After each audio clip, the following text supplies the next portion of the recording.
오늘 여러분하고 나눌 말씀은 신명기입니다. 신명기 7장 1절에서 5절입니다. 지난주에 제가 약속드린 대로 오늘 이 말씀을 여러분과 나누게 될 건데요.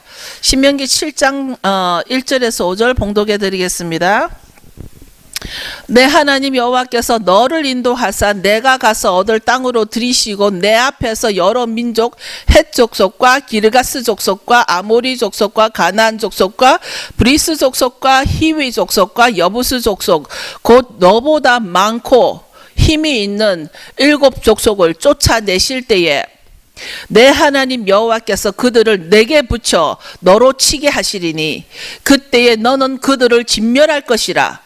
그들과 무슨 언약도 말 것이요 그들을 불쌍히 여기지도 말 것이며 또 그들과 혼인하지 말지니 내 딸은 그 아들에게 주지 말 것이요 그 딸로 내 며느리를 삼지 말 것은 그가 내 아들을 유혹하여 그로 여호와를 떠나고 다른 신들을 섬기게 함으로 여호와께서 너희에게 진노하사 갑자기 너희를 멸하실 것임이니라.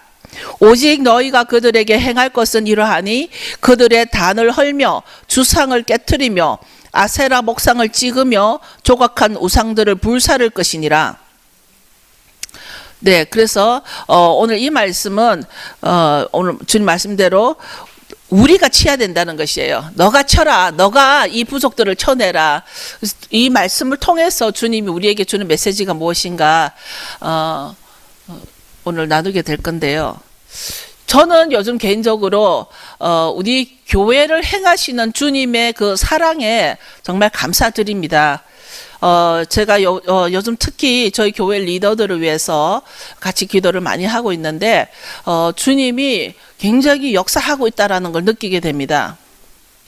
우리가 가끔은 내가 느끼지 못한다고 하나님이 잠잠하신 것이 아니라는 것을 알아라는 거죠. 내가 느끼지 못한다고 해서 하나님이 잠잠하신 것이 아니라는 것을 기억하시다 보면 하나님을 내 기준으로 끌어내려서 평가하는 죄를 범하지 말라는 거예요.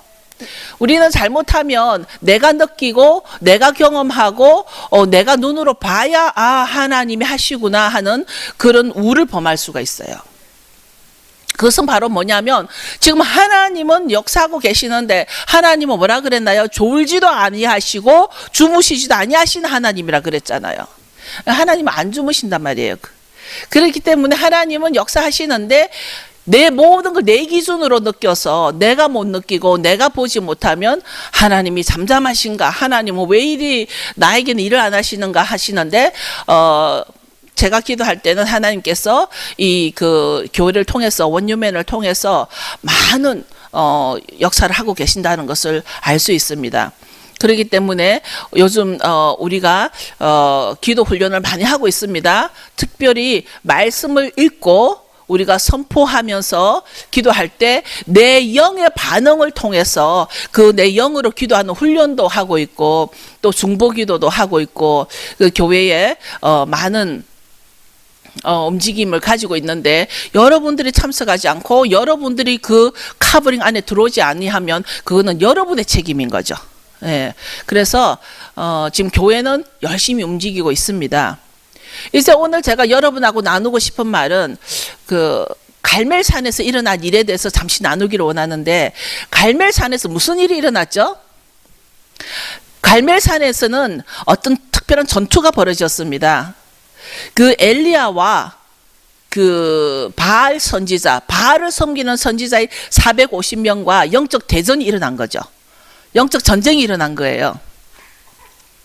영적 전쟁, 실제로 전투가 일어난 거죠.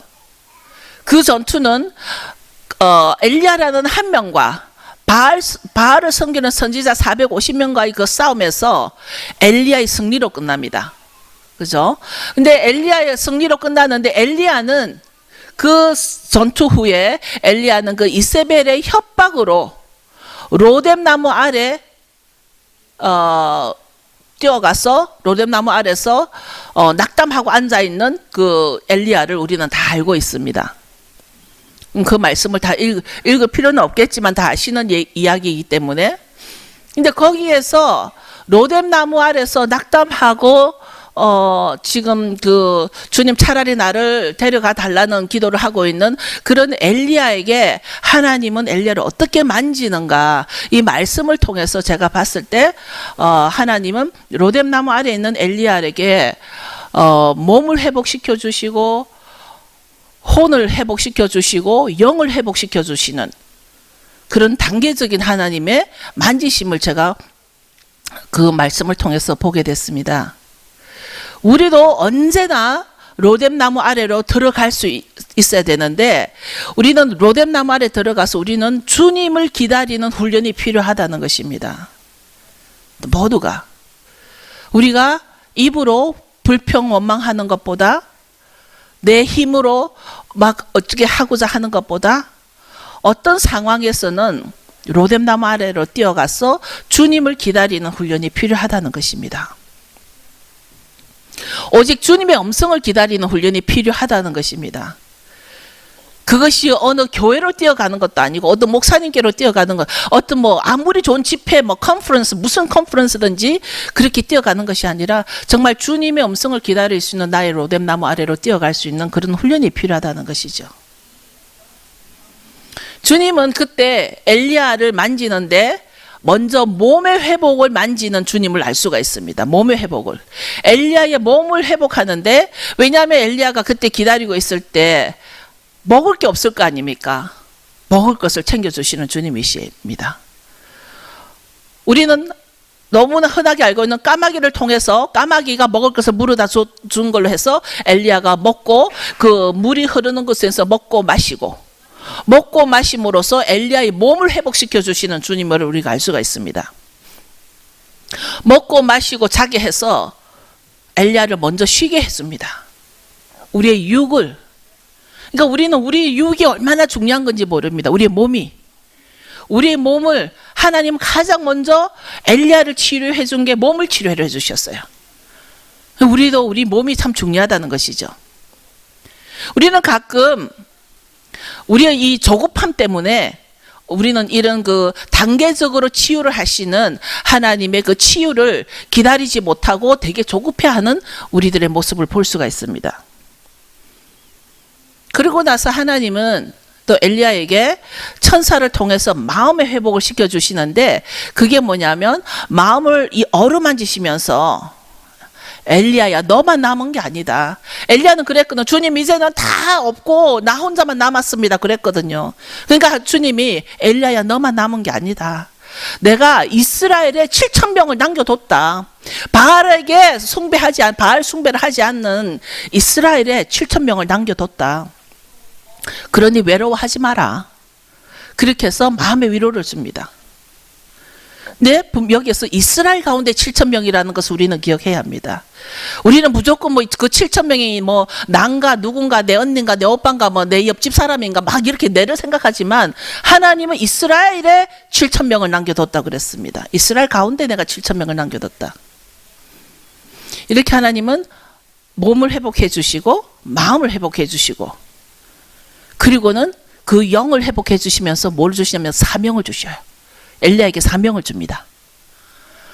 너는 내 길로 돌아가서 하사엘에게 기름을 부어 아람 왕이 되게 하고, 엘리야에게 사명을 주는데, 엘리야야 너가 지금 450명을 쳐서 이겼으니 너 대단하다, 너가 왕이 되라, 이게 아니에요.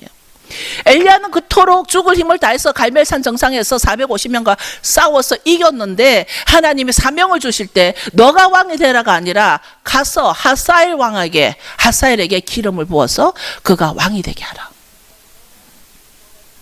아람 왕이 되게 하고, 또 엘리야가 할 일은 엘리야가 싸워서 이겼지만 엘리야가 왕이 되는 게 아니라는 것에 대해서 우리 모두가 오늘 귀한 메시지를 받으시기 바랍니다.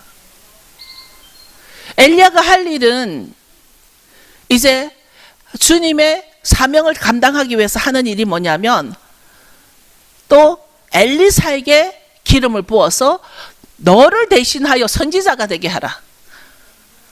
주님이 주신 사명이 이제 너 더 이상 너를 대신하여 선지자를 세우라, 이거예요. 우리는 내가 했기 때문에 내가 받기를 원합니다.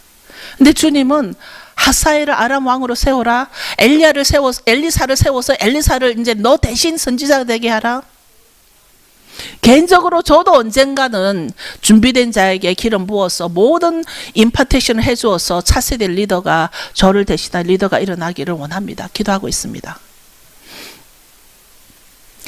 오늘 엘리야를 보면서 저는 싸운 건 엘리야가 싸웠고, 바알의 선지자를 죽인 것도 엘리야가 죽였고, 그랬음에도 불구하고 엘리야에게 떨어진 사명은 엘리야도 왕이 아니고 엘리야를 선지자로 쓰겠다는 것도 아니고 왕을 따로 주고 엘리사를 따로 세우는 것입니다. 그런데 우리는 이런 걸 보면서 우리가 신학교를 졸업했다고 준비가 된 것도 아니고 목사 안수를 받았다고 다 준비된 것이 아니라는 것을, 오직 하나님이 보시기에 준비가 되어야 한다는 것을 저는 다시 깨닫게 됐습니다. 그것이 바로 축복이라는 것입니다. 하나님 보시기에 준비가 되고 하나님 보시기에 때가 된 것이 바로 축복의 통로라는 것을 알게 됐습니다. 그래서 우리는 내가 열심히 했지만, 내가 뭔가를 했지만, 내가 아니라 하나님은, 그 하나님이 나를 통해서 해야 할 사명을 이루는, 우리는 사명자로서 사명을 다 감당하는 것이 우리가 해야 할 일이라는 것을 기억해야 한다는 것입니다. 이제 우리가 오늘 제가 나눴던 그 본문으로 다시 들어가면, 이 본문 말씀에 보면 여러분 다 아시다시피 그 본문은 이 약속의 땅, 그 가나안 땅에 들어가기까지 이들은 엄청난 산전수전을 다 겪고 그까지 오게 된 것이죠. 바로 그 앞에까지 오게 된 것은 그냥 즐겁고 유익하게 룰루랄라 하고 뛰어온 것이 아니라 정말 산전수전을 겪어서 그 땅에까지 오게 된 것입니다. 그런데 오늘 말씀에도 너가 쳐서 물리쳐라. 내가 쳐서 물리쳐야 될 그 가나안에 남아있는 7 족속들에 대해서, 제가 몇 년 전에도 이 설교를 한 적이 있습니다만 또 필요할 것 같아서 나눕니다. 이제 우리에게 주어진 그 약속의 땅으로 들어가려면 저에게도 약속의 땅이 있고 여러분에게도 약속의 땅이 있는 것이에요. 여러분들이 걸어가야 될 약속의 땅이 있습니다. 우리 모두에게는. 하나님은 한 사람도 빼놓지 않고 다 약속의 땅을 주셨습니다. 근데 그 약속의 땅에 들어가려면 그 7 부족을 쳐서 이겨라. 그 7 부족을 쳐내라. 그 7 부족이 뭐냐는 거예요.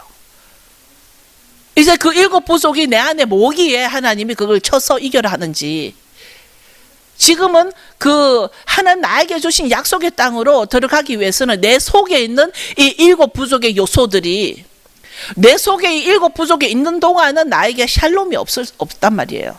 나에게 샬롬이 없고 나에게 평안이 없다는 거예요.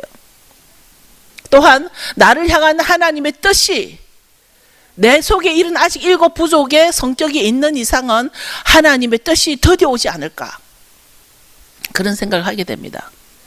이 7 부족들은 우리들의 영적 대적들이에요. 이 7 부족의 상징은 나의 영적 대적들이에요. 영적 원수들이란 말이에요. 근데 그게 어디에 있냐면 우리 속에 들어있다는 얘기. 우리 속에, 내 속에 이 7 부족의 요소들이 있단 말이에요. 제가 천천히 할 테니까 여러분 한번 들어보십시오. 이 시간 여러분들 듣고서 그것이 내 속에도 있다고 생각하면 그 자리에서 즉시 인정하고 파쇄하십시오. 우리를 죽이고 멸망시키고자 하는 우리의 영적 대적들이 뭐냐면 가장 먼저 나오는 게 헷족속이에요. 헷족속. 이 헷족속의 뜻은 공포와 두려움이라는 뜻입니다. 공포와 두려움. 우리에게 공포를 주고 우리에게 계속 두려움을 주는 거예요. 저도 이전에는 여기에 걸려가지고 두려움이 많았었죠. 우리에게 공포를 주고 우리를 두렵게 하는데, 장래에 대한 두려움, 자녀에 대한 두려움, 재정에 대한 두려움, 건강에 대한 두려움, 우리가 살아가는 데 필요한 여러 가지 두려움을 우리에게 주면서 우리를 나약하게 만들어버리죠.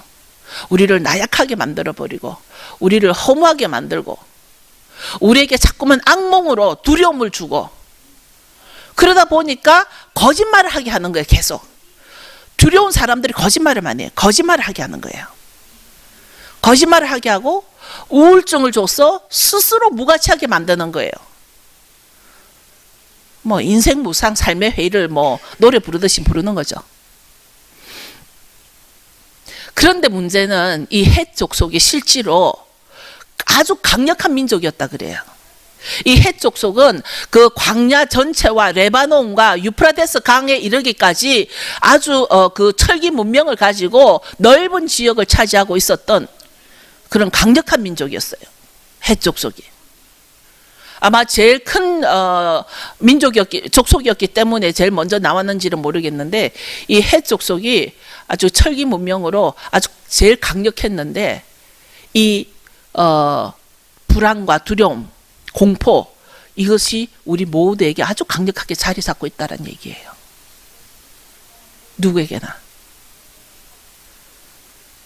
누구에게나 지금 우리가 공포는 무서운 거죠. 내가 주여 주여 해서 주님이 나의 주인이라고 하면서도 무섭고 두렵다라는 것이죠. 헷 족속은 아주 이렇게 강력한 문명을 가지고 있는데 우리 속에도 아주 강력한 원수로 내 속에서 원수가 되어서 우리를 공격해 온다는 것이죠. 그러니까 찔림없이 잔잔한 거짓말들로 자기들을 자꾸 카버해 버리는 것이 이 헷 족속의 성품이 우리 속에 들어와 있다라는 겁니다. 이제 기르가스족. 기르가스족은 진흙탕이란 뜻이에요. 기르가스족은 진흙탕인데 이 진흙탕은 뭡니까? 흙탕. 진흙탕은 아주 무질서하고 혼돈스러운 것이죠. 아주 무질서하고 혼돈스러운 것입니다. 우리의 삶에 진흙탕 같아서 앞길을 볼 수 없게 만든다는 것입니다. 지희 사모님은 어디 가셨나? 애를 넣어두고 오면 예배 드려야지. 혼돈과 무질서는 우리의 삶의 진흙탕 같아서 앞길을 못 본다는 얘기예요. 앞길을. 이런 사람들은 자기가 해야 할 우선순위를 놓치게 만들어서 허탕이 돼버리는 거예요. 모든 것에 허탕이 돼버려. 우선순위를 놓쳐버려. 뭐가 먼저 해야 될지, 뭐가 중요한 건지. 교회에 공식적인 기도 모임이 있는데 그 기도 모임은 참석 안 하고 다른 짓 한단 말이에요. 그게 우선순위를 놓치는 거예요. 그러면서 주님한테 복 달라고 기도한단 말이에요. 우선순위를 놓쳐가지고 해서 허탕이 되게 만드는 게 기르가스 족속의 특징이에요. 우리 삶이 진흙탕이란 얘기예요. 그 사람의 삶이 진흙탕이란 얘기예요. 혼돈스럽고 공허스럽고 어디서 이 문제가 풀어야 될지를 문제의 시작을 몰라. 이것은 마치 에서처럼 에서를 보고 망령된 자라 그랬어요. 망령된 자. 지가 장자인데 장자의 중요성을 모르고 장자를 팔아버리는 그만큼 어리석은 자가 어딨냐고. 그게 진흙탕이란 얘기야. 에서가 한 거는 진흙탕이란 얘기야. 우선순위를 모른다는 얘기야. 자기가 장자인데 장자를 팔아버리고서. 그 에서 때문에 어느 날 이슬람의 문제가 어느 날까지 엄청나게 몇천 년을 두고도 이 문제가 일어나고 있는 것이죠. 우선순위를 모르고 장자를 팔아버리고. 그래서 성경에서는 에서를 망령됐다 그랬습니다. 그런데 공교롭게도 우리도 살아가면서 이 우선순위를 놓쳐버리고 사는 사람들이 많습니다. 뭐를 먼저 해야 되고 나중에 해야 되는지, 뭐가 중요하고 안 중요한지 이거를 잃어버려 가지고 사람들이 삶이 허탕이 된다는 얘기예요. 우선순위를 놓쳐버린다는 것이죠. 이건 성도들뿐만 아니라 목사님들도 어떤 사람들도 이 영이 치유가 되지 않으면 다 똑같은 얘기예요. 저는 유독 이 성도들에게만 얘기하는 것이 아니라 많은 목사님들에게도 이런 정말 주님 중심의 우선순위가 잘못됐을 수 있다는 얘기예요. 하나님은 이것을 네 스스로 쳐내라. 쳐라. 그랬습니다. 우리에게 모두에게는 약속의 땅을 주셨는데 이것을 쳐내지 않으면 그 약속의 땅이 내 것이 안 된다는 얘기예요. 그 다음엔 아모리 족속입니다. 이제 아모리 족속은 누구냐면 교만과 자만의 사람이에요. 아모리 족속은 교만을 마음에 품고 있는 자들입니다. 교만이. 이것 때문에 많은 분들이 실험을 하죠. 교만이 싫은데 이것이 영으로 우리에게 공격을 해오기 때문에 나도 모르게 이 교만이 툭툭 튀어나오는 거예요. 어디를 가든지. 뭐 저도 이것에 자유하다 말할 수 없어요. 저도 많이 실험했습니다. 교만을 마음에 품고 있어서 인본주의적인 자세를 가진 자들, 인본주의인 게 모든 게 자기 중심이에요. 모든 게 사람 중심이고 모든 게 자기 중심이에요. 성경은 하나님 중심이어야 되는데 성경을 보면서도 자기 중심적으로 성경을 보는 사람들이 있어요. 나 때문에 성경이 고쳐지기를 원하는 사람들이 있어요. 성경을 하나님 중심이 아니라 사람 중심으로 해석을 해버립니다. 성경을 사람 중심으로 풀어가지고 인간의 가치와 지식을 최우선으로 하면서 이성주의적인 사람들, 주로 지식적인 사람들이죠. 우리 주위에도 많이 있습니다. 자기들이 논문이 있든지 없든지 간에 실력보다는 학벌을 가지고 우쭐대는 사람들, 그런 사람들이 많이 있습니다. 이제 가나안입니다. 그럼 가나안은 7 족속 중에 하나이면서도 우리가 거기를 전부 다 가나안 땅이라고 부르는데, 마치 우리가 유다 자손이 한 지파임에도 불구하고 대표적으로 다 유대인이라고 부르는 것 같이 이 가나안 족속은 그 7 부족의 대표로 그렇게 불려지는 것 같습니다. 가나안은 낮은 땅이라는 뜻인데, 낮은 땅, 이것은 바로 우리의 낮은 자존감, 가난, 실패, 수치, 이런 것이 들어가 있습니다. 가나안이라는 족속은 낮은 땅이라는 뜻으로 그야말로 우리에게 아주 낮은 자존감, 낮은 경제력, 저주까지, 저주와 또 가난, 실패자와 수치감, 이런 것들이 내 속에 있다라는 것입니다. 가나안 족속은 다른 말로 하면은 저주라는 뜻도 있다라는 것입니다. 자기 스스로 아주 낮은 자존감과 실패로 인해서 스스로 자기를 저주 가운데 묶어 두는 사람들이 있어요. 남이 저주를 하는 게 아니라 자기 스스로 저주감에 묶어 두는 사람들이 있어요. 스스로. 자기 자존감이 낮으니까. 그리고 가난의 영. 이 가난의 영은 제가 하나 예를 들자면, 칼 목사님 형 중에 그 처갓집이 아주 부잣집이 있어요. 보스턴에 살고 있는데, he live in Boston? Your brother, Okay, listen. 그 형의 그 장인 장모가, 그러니까 굉장히 부자예요. 그 형의 그러니까 장인 장모가 굉장히 부자입니다. 그런데 그 집에는 딸이 하나밖에 없대요. 그러니까 칼 목사님의 형의 부인이 되는 거죠. 자식이 하나밖에 없어요. 그런데 그 부인들은 그 부모들은 손자에게도 돈을 안 쓴대요. 자식에게도 돈을 안 쓰고, 그러니까 사고로 손자가 우연히 몇 년 전에 죽었는데도 돈을 하나도 안 쓰는 거예요. 그 사람 부자인가요? 자식은 그 딸 하나밖에 없어요. 그 자식은 그 딸 하나밖에 없어요. 그 형수가 되는 거죠. 칼 목사님이 형수 하나밖에 없는 거죠. 그런데 정말 손자에게까지 돈을 하나도 안 쓰는 사람이라는 거예요. 제가 그랬어요. 그 사람 가난의 영이야. 그건 가난의 영이에요. 그건 아무리 돈의 숫자가 많다고 해서 그거는 숫자지 부자가 아니란 얘기예요. 이해 갔어요? 그건 숫자에 불과한 거예요. 그게 바로 가난의 영이라는 것입니다. 베드로전서에 나와 있는 그 말씀 기억나시죠?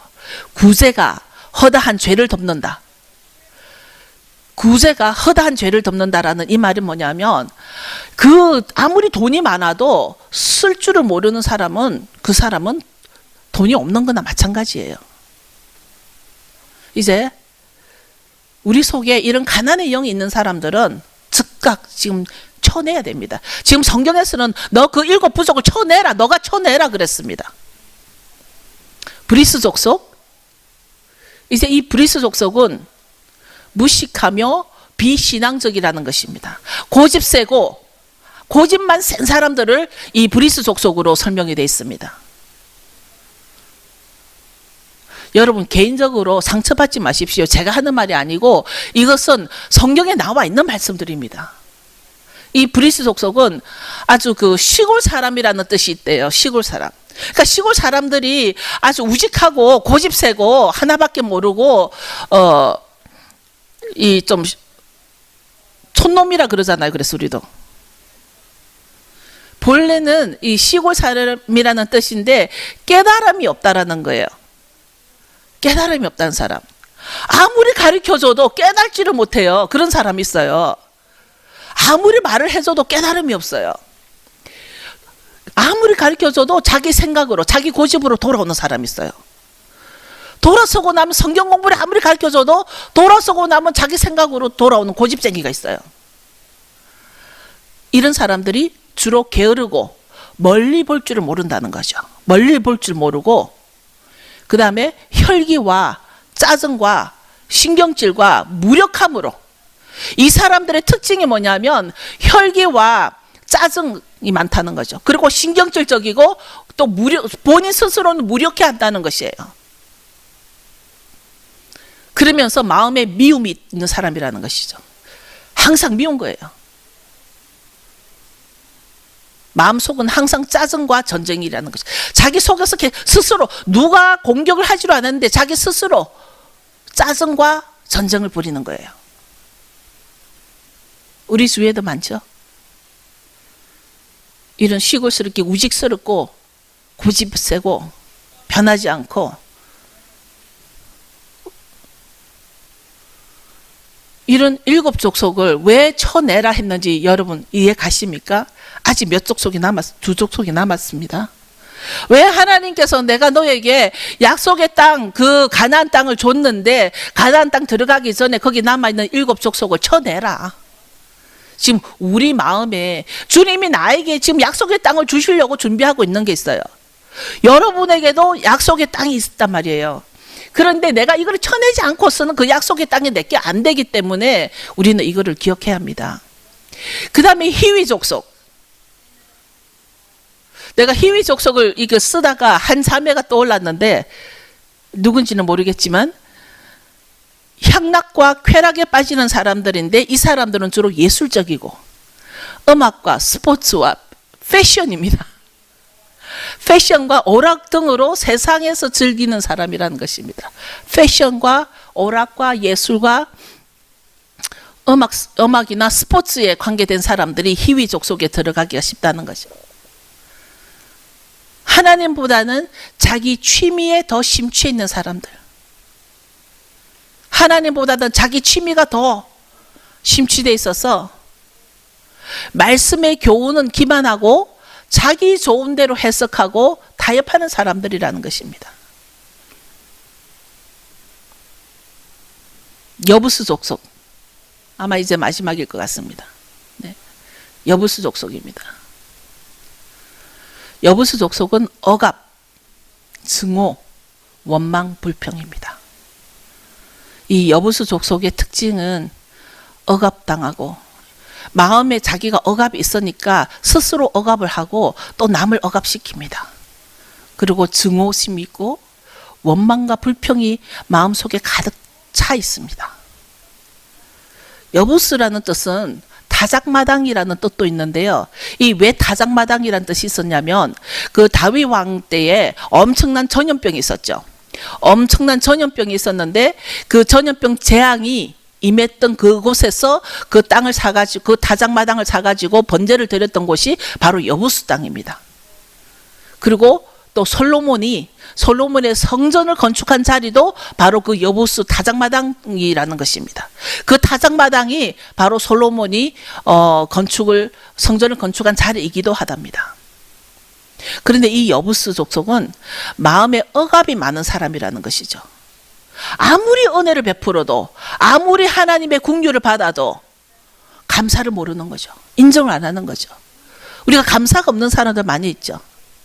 우리도 모르게 생각보다 감사를 안 하는 사람들이 많이 있다는 것입니다. 그것은 내 속에 있는 억압 때문에 증오하고 원망하고 불평하고 말씀과 기도로 성장하기보다는 계속 매사에 트집 잡고 매사에 원망하고 매사에 불평하고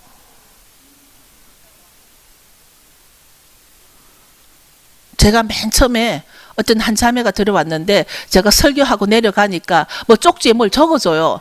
그래서 나는 그게 무슨 뜻인가 쪽지를 받아보니까 뭐 무슨 말씀이었어요. 난 그 말씀을 왜 줬는지 설교하고 지금 신경이 곤두서 있는 목사한테 쪽지를 주는 그것은 뭐냐면 바로 이거 비슷한 여부수 족속의 기질이에요. 왜냐하면 어떻게 무슨 말씀을 들어도 자기 걸로 받아들이지 않고 자꾸만 이렇게 지적하는 거, 남을 지적하는 거. 억압이 많은 사람은 하나님의 은혜에도 감사할 줄 모르고 긍휼에도 감사할 줄 모른다라는 것이 특징이라는 것입니다. 남을 인정하지 않는다는 것이죠. 남을 인정하는 게 힘든 사람들이 여부수 족속입니다. 그러다 보니까 남에 대해서 항상 원망하고 불평하는 사람들이라는 것입니다. 이제 7 족속을 다 나눴습니다. 여러분 마음이 어떻습니까? 지금 우리는 가야 할 곳이 있는 사람들이잖아요. 우리는 에덴 동산에서 우리는 쫓겨난 사람들이기 때문에 우리가 다시 돌아가야 하는 곳이 약속의 땅이란 말이에요. 그 약속의 땅. 그 약속의 땅이 들어가야 되는데 주님은 분명히 우리에게 말씀하셨습니다. 너는 그 7 족속과 혼인도 하지 말고 약속도 하지 말고 타협도 하지 말라. 타협하지 말라. 성경 말씀에 오늘 읽은 말씀에 하나님이 이 7 족속하고는 너가 타협하지 말라. 오늘 우리가 이 모든 이 7 족속의 특징과는 타협도 하지 말라는 얘기예요. 자기 연민에도 빠지지 말고 이것은 철저하게 우리에게서 쳐내야 될 일이란 말이에요. 쳐내야 돼. 우리가 예배를 왜 드리냐면 이런 말씀을 통해서 내 속을 점검해보고 내 영을 점검해보고 내 혼을 점검해봐서 내가 이런 부분들을 자꾸만 쳐내야 된다는 얘기예요. 이것이 한꺼번에 쳐내지진 않겠죠. 점점점 우리는 쳐내야 된다. 오늘은 여부수 족속 쳐내고 내일은 히위 족속 쳐내고 모레는 아모리 족속 쳐내고 다음 주에는 또 헷 족속 쳐내고 계속 이 족속들 쳐내는 반복을 해야 된다는 얘기예요. 그게 신앙인이라는 것입니다. 그게 믿는 자라는 것입니다. 우리가 믿는 자, 신앙인 무엇으로 우리가 증거를 할 수 있습니까? 믿지 않는 자보다는 뭔가 좀 달라야 우리가 믿는 자라는 것을 나타낼 수 있잖아요. 우리가 모슬렘과 기독교가 한간에는 사람들이 같은 하나님 믿는다 해가지고 말썽이 많이 생겼지만은 모슬렘과 우리와는 분명히 다르죠. 옷부터 다르고 생각도 다르고 다 다릅니다. 그런데 모슬렘도 아니고 저런 무신론자들과는 우리와 달라야 되는데 가끔은 무신론자와 우리가 너무 다르지 않는 면도 있을 수 있다는 얘기예요. 만약에 내 속에 이 7 부족의 특징을 쳐내지 않는다라면 우리는 세상에 속한 사람이나 하나님께 속한 사람이나 다를 바 없을 것입니다. 근데 우리는 그렇게 살면 안 되잖아요. 우리는 그렇게 살면 안 되잖아요. 이제 우리가 아무리 이 성경책을 내 손에 끼고 다니고 우리가 아무리 주님 앞에 기도를 한다 하더라도 내 삶 속에서 그 믿지 않는 자들과 다르지 않다라면 이런 족속들의 특징같이 아직도 내 입에 원망이 있고 불평이 있고 거짓말이 있고 억압에 눌려 있고 불안해하고 두려워하고 아주 진흙탕같이 앞을 볼 줄 모르고 이런 게 아직 우리에게 있다라면 세상 사람과 다를 게 뭐가 있을까? 그겁니다. 그렇잖아요. 우리 못하러 교회에 나와서 예배를 드리겠습니까? 주님 이 말씀을 통해서 항상 저희는 본문이 들어가죠. 이 본문 말씀에서 나에게 주는 메시지가 무엇인가? 그러면 내 영은 이것에 대해서 어떻게 해야 되는가? 나는 어떤 훈련을 해야 되는가? 나는 이것을 쳐내기 위해서 나는 어떤 결단을 해야 되는가? 이거는 내 마음의 결단이란 말이에요. 이것을 쳐내는 데는 내 결단이란 말이에요. 결단 없이 그냥 없어지진 않습니다. 성경에서도 오늘 너가 쳐내라 이 말이 뭐냐면 스스로도 없어지지 않으니까 내가 싸워 이겨야 된다는 얘기예요. 어디에? 내 속에서. 지금 우리는 내 속이 전쟁이란 말이에요. 내 속에서. 이것을 싸워 이겨야 된다는 것입니다. 언제까지 우리가 이렇게 안락하게 살다가 세월은 흘러갈 것이고 앞으로 10년 뒤에 20년 뒤에 세월은 흘러가는데 우리가 언제까지 이렇게 그냥 편안하다고 편안한 것처럼 착각하고 편안하게 살다가 그것이 편안한 것인지는 모르지만 때가 되면 우리는 언젠가 갈 것이고 때가 되면 우리는 아이들이 커서 우리 자리를 대신할 것이고 우리가 그렇게 그냥 쳇바퀴 둘러가듯이 살 수는 없잖아요. 우리는 이제 결단을 해야 되겠다는 얘기예요. 결단을. 내가 이런 결단 없이 오늘은 분명히 타협하지 말라. 이 일곱 족속과 타협하지 말라. 이 일곱 족속은 너가 쳐내라. 그랬잖아요. 이제는 우리가 결단해야 된단 말이에요.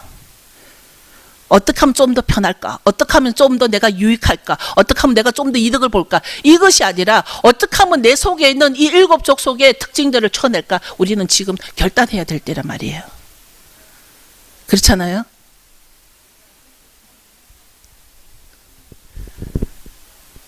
제가 오늘 아침에 갑자기 허리가 움직이지 못할 만큼 너무너무 아팠어요.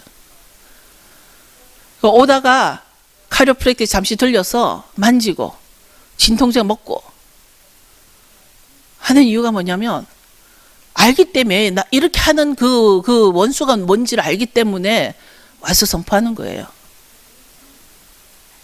이제 우리는 결단해서 내 속에 있는 전쟁에서 엘리야가 그 450명의 바알 선지자들을 이긴 것 같이 우리는 일곱 족속을 이길 수 있다라는 확신을 가지고 여러분들이 우리가 이제는 전쟁에서 싸울 때입니다. 내 마음속이 바로 갈멜살 정상이란 말이에요.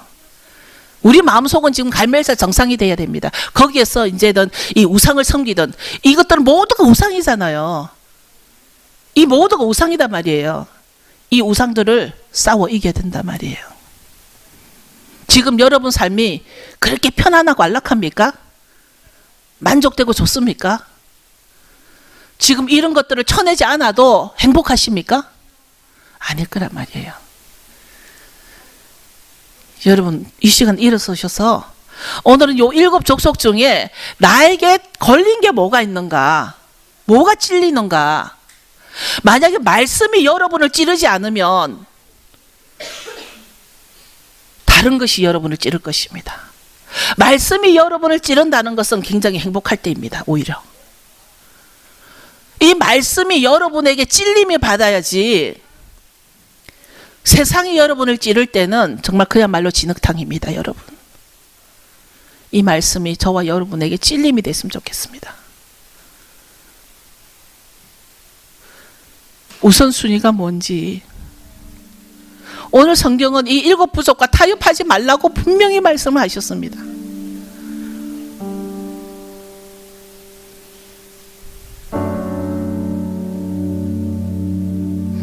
때가 되면 주님이 왕으로 오셔서 우리를 통치하실 것이고 때가 되면 이 교회의 마지막 때에 그 킹덤을 이루기 위해서 하나님 나라를 이루기 위해서 주님이 오실 때에 여러분들이 그 동영상을 보셨겠지만 정말 이 교회는 더러운 교회가 되어서는 안 됩니다. 영적으로 더러운 교회가 되어서는 주님이 오실 수 없습니다.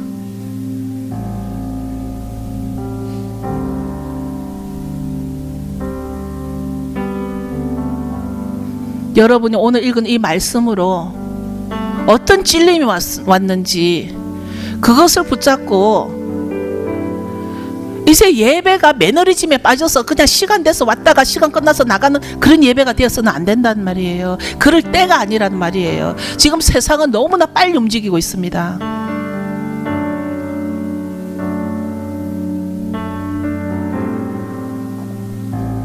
지금과 같은 평화로 가장된 이런 오늘날의 세상이 언제까지 그 가장을, 평화의 가장을 할 수 있을지는 우리는 알 수가 없습니다.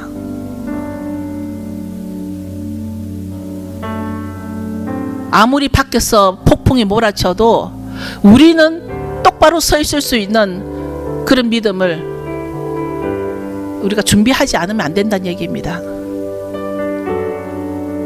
몇 년 전에 일본에 쓰나미가 몰아쳤을 때 거의 그 근처 집은 다 휩쓸려 갔는데 단 한 집은 남아 있었습니다.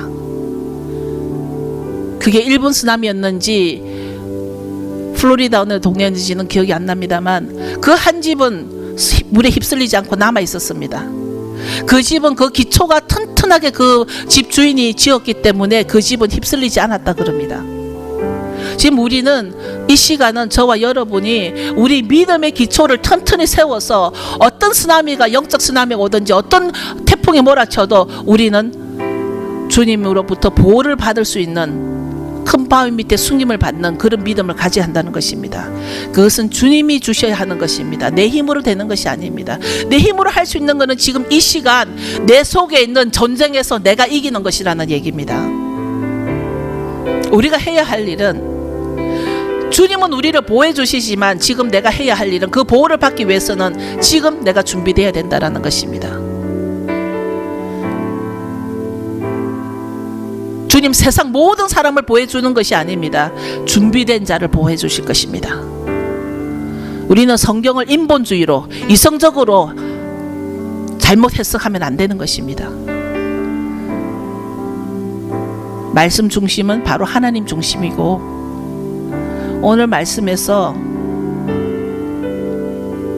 어떤 교만과 거만함도 이제는 내 속에서 다 쳐내야 될 일이고, 어떤 원망과 불평도 다 쳐내야 될 일이고, 고집도 다 쳐내야 될 일이라는 것입니다. 신경질과 짜증과 무력함도 이제는 다 내 속에서 쳐내야 되는 것입니다. 주님이 주셨던 그 본래의 모습, 그 교회가 음부의 권세가 이기지 못하는 그 강력한 교회의 모습으로 우리라도 회복해야 한다는 것입니다.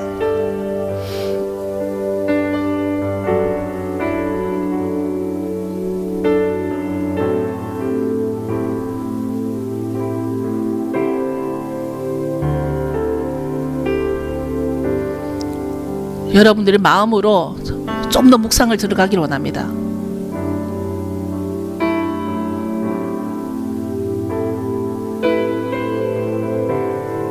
여러분 모두가 지금 여러분 스스로만 생각해 보십시오.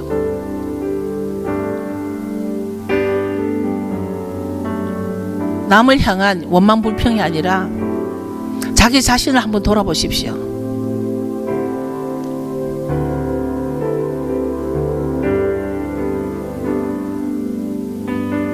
예배는 내 삶의 변화와 연결이 되어야 할 것 같습니다.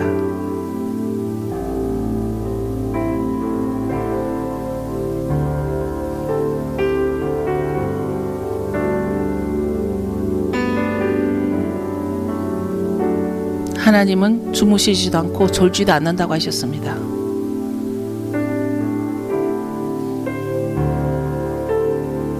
하나님은 우리를 향해서, 이 교회를 향해서 마지막 때에 해야 할 사명을 주셨습니다. 전도지가 나와서 그 전도지는 다 준비가 됐음에도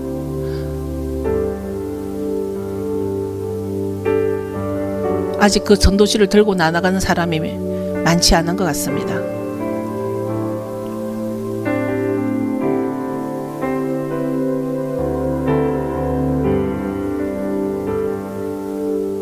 이 시간 가난의 영도 예수의 이름으로 파쇄하며, 거짓의 영도 예수의 이름으로 파쇄하며, 불만과 불평과 원망의 영도 예수의 이름으로 파쇄합니다. 우리 어떤 고집도 주님이 원치 않는다고 하셨습니다.